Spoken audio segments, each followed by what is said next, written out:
Most people realize now that climate change is very real. So when it comes to heating their homes, they wonder what's the best environmental choice they can make for both air quality and global warming.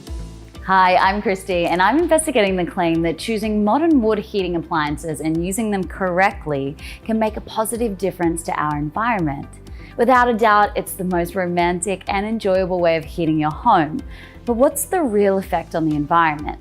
To help us take a look into this, I've invited heating expert David Wickham to join us. Welcome, David. Thanks, Christy. I'm glad to be here and be able to supply some facts. Yes. Everyone loves a wood fire heater, and there's nothing quite like a beautiful one like this wood fire. But can you tell me, are they environmentally responsible? If you'd asked me 20 years ago, I would have said no.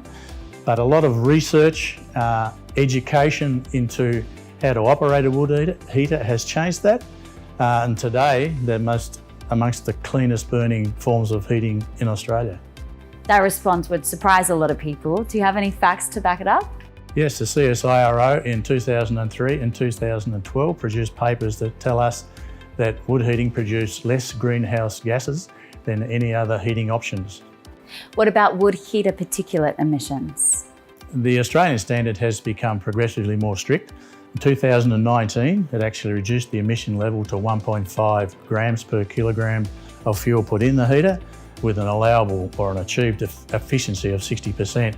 Now, to achieve that, industry has done a lot of development work around secondary and tertiary air, baffle plate designs. So the products produced today are very, very efficient. And of course, heaters today must comply with the new Australian standards. They're very low figures. Yes, the good news is that wood heating is a renewable resource, and when the heater is burnt, it actually produces less carbon than what is produced if that actual tree fell over in the forest and decomposed naturally. You mentioned good practices really make a difference. Yes, so two things. One is to build a fire correctly, and the other one is to use the right type of wood and the right moisture content. So any old wood won't do? Definitely not. There is wood that's meant to be burned in a wood heater, and that is wood that is seasoned and dried. If it's not seasoned and dried, it's green and wet, and there are serious consequences. Well, thanks, David. Sounds like we need to speak to a wood expert.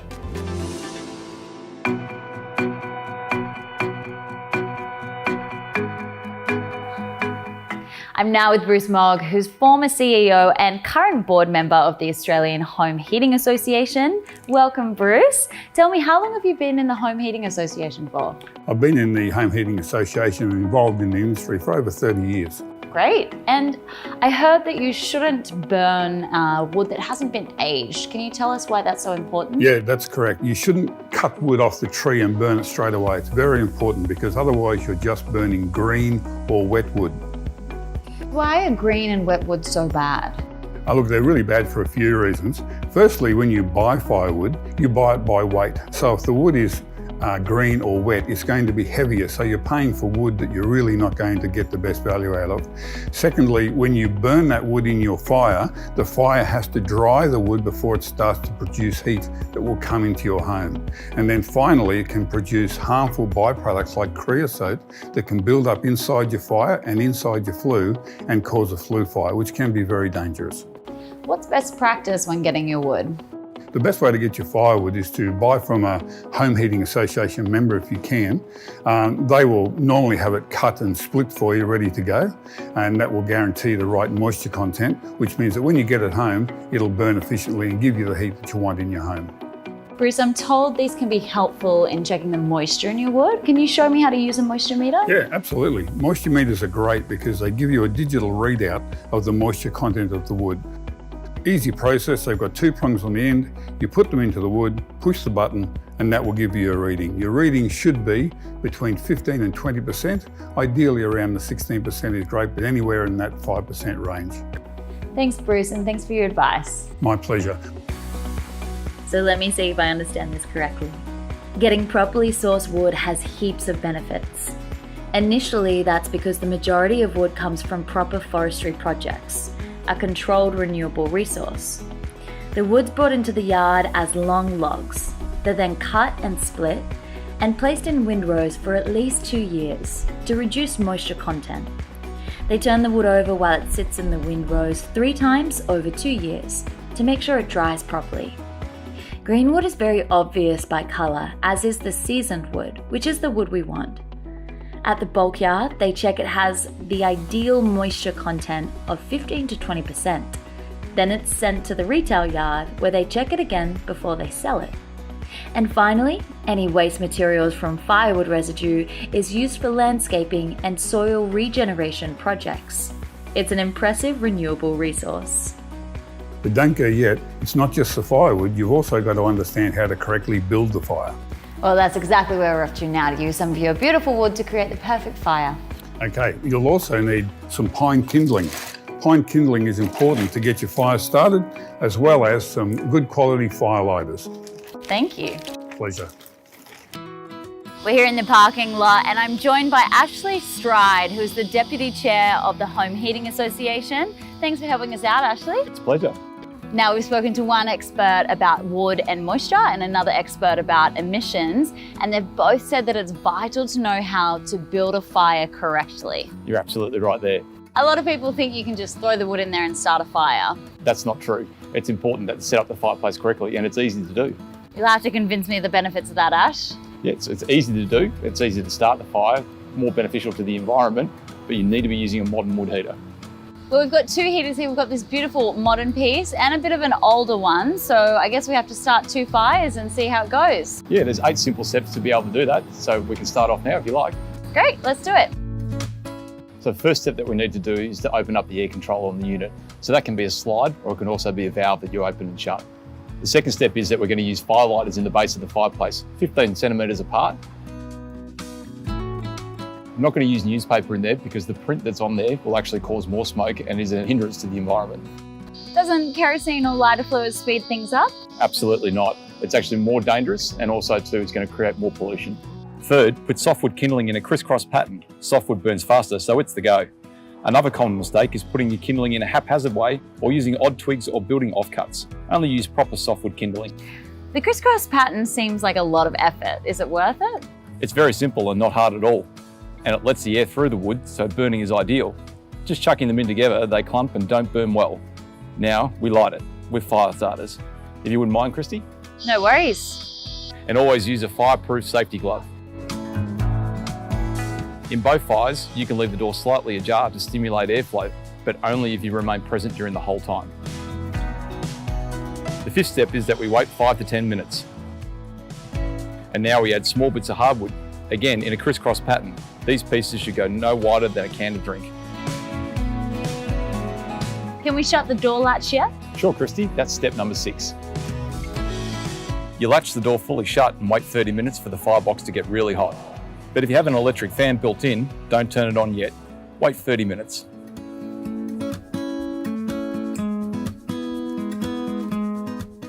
Okay, Ash, we've waited 30 minutes. Great, now it's time for the 7th step, which is to add the hardwood.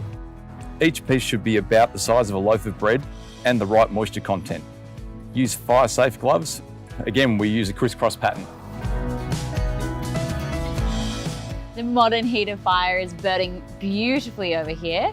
Absolutely, it's because we set that up right and it is a modern heater. Now the last step, number 8, is to adjust the airflow to your liking and to turn on your inbuilt fan if the heater has one. I have to admit, that's a perfect fire in number 1, Ashley. Extremely warm too. But over in the old heater, there's a great deal of smoke coming out. It's a huge difference. Okay, I've got something very interesting to show you. Because we've been filming each of these fires over the entire time we've built them, we can now speed it up and see the dramatic difference between a properly built fire in a modern heater and in an old heater. So let's see these fires side by side and their different outcomes. It's amazing what a difference a modern heater with new technology makes. And you can see by the flue on the new one, it's burning very cleanly. And so it's easily complying to Australian standards for emissions. That's an important reason, but is it the only one? Not at all, Christy. A fire that's built properly and established and ready to run will get hot quicker, will be easier to operate, and that's all comes down to the technology behind a modern burning wood fireplace and good quality wood. The fire in the old heater has a nasty dark smoke coming out of the flue. Yeah, that's far too much smoke and creosote. It means that you're going to spend more money and time to be able to have that cleaned out when it could have been avoided in the first place with a modern fireplace that's regularly serviced. Well, that brings up the all-important issue of servicing and maintaining your heater. Thanks so much, Ashley. You've convinced me it's not too hard to build a proper fire. Thanks, Christy. It's been a pleasure. By now, you've probably realised that modern Australian wood heaters are sophisticated and quite high-tech pieces of equipment. So if you want to get the most out of your heater and also keep it safe, it's important to have it cleaned and maintained every year. Servicing can usually be done at your home by the technician. The first part that's cleaned is the flue. We talked earlier about creosote or tar building up from green, wet, or unseasoned wood, but it's also a natural byproduct of dry wood in much smaller amounts. The problem with creosote is that it can cause a very dangerous flue fire. It also reduces the efficiency of your heater because the tar blockage decreases the airflow. The flue needs to be checked for any other blockages that occur, like bird's nests. And the section right at the top, called the exit cowl, needs to be free and clear of everything around it for 3 meters.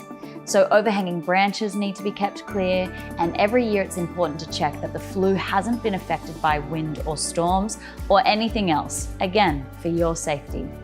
Next, the technician checks inside the unit itself. They check for any splits or cracks in or on the firebox and make sure the internal lining made up of fire bricks is also okay. Then there's this device here, a baffle plate, which has to be in good condition and in the correct position according to your brand and spec for your heater. This makes a real difference to safety and efficiency. A cracked baffle plate can cause inefficient burning and has the potential to cause a flue fire. Now let's look at the door. There are 3 things to check: the door seal, the glass seal, and the latch. It's worth having an expert technician look at these, test them, and decide if they need replacement.